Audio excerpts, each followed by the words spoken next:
What's going on, YouTube? It's your boy Street Side out here running around on a 95-degree day out here in Virginia. And it's something been on my mind for the last couple of days about about how much I just hate and never really understood gang violence and gang affiliation. One thing I'm probably going to end up doing on this channel is talking about the ironies of so many things that people involve themselves into that lead to nothing, that have repetitive cycles of not turning out well, that people seem to keep perpetuating and moving themselves into. Because when you look at the gang lifestyle, I'm not going to sit here and act like I know all the ins and outs, because I don't want to, because I'm not a dummy. Gang lifestyle is, in my opinion, one of the dumbest lifestyles that you can live, because it's pretty much dependent on other people, you being involved with other people. I think that's one of the weakest ways to live in life, is to have your life dependent upon what a group thinks. And there's just so many ironies about what I see and how it's grown. You know, to see so many young people just keep following the road of destruction. Keep following the road that leads you to rooms behind bars filled with other people of the same sex. Because jail is no joke. Going to jail is no joke right now, especially as fast as the world moves down. You know, you can go down for a 5-year bid, come out, and you'll be totally lost in this world. So I'm always confused as to how it's an attractive lifestyle.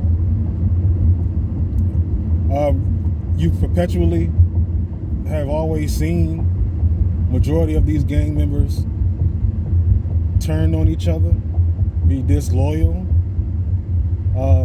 over the smallest things, but yet for some reason it's still an attractive lifestyle to people.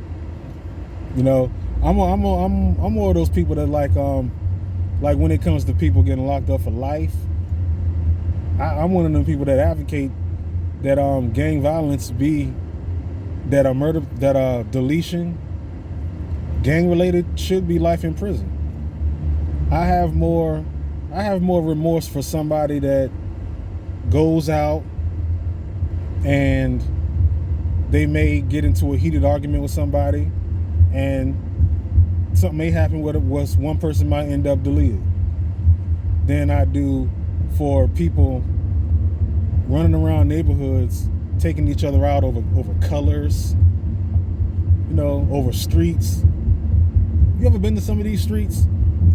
You see some of these guys and these girls with street names tattooed on them, and they make it seem like it's the best street in the world and there's so much going on.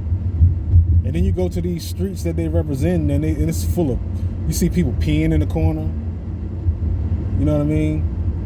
You see cars all over the place with flat tires, trash all on the ground, graffiti that has nothing to do with the neighborhood all on the stores, people living in poverty. And I sit back myself and I say, this is what y'all represent. It's a weird thing. It's just something I have no tolerance for. We all have something, and gang violence is something. And I could care less if a gang member see this video and get mad and try to threaten me with any kind of punishment, because you'll just be proving my point. You know, when I was younger, you know, one of the saddest things is to see how many innocent people get taken out through gang violence. You know, it's always hurt my heart to cut the news on and see a child that has lost their life from a bullet that traveled through a wall, from some people outside shooting at each other over what clique they represent.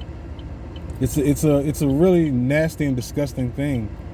And I'm glad they cracking down on gang violence right now, which is getting ready to come. It's an election year, so you can bet. So, you know, when I talk about gangs, don't think I'm not talking about some of the law enforcement too. We have. It's just, matter of fact, there's article that just came out last week talking about how the sheriff's gang in one of the counties of LA are being investigated as a gang. But I mean, what do y'all think about that? What do people think about that? Because I see a lot of people, more and more people in this generation, tattooed up. Tattoos don't mean nothing. I mean, it's just something that I've never understood, and I have no tolerance for. We've lost a lot of people, a lot of good people, a lot of young men, a lot of young women, a lot of young women that are locked up right now, that are in the grave right now, that if they would have had probably one more year and talked to the right person, they would have changed their lives around and come out here and been a productive citizen for themselves, however they want to measure it. But it gets a little painful to see a generation of people taking themselves out over reasons that they can't even put a finger on, and it's painful.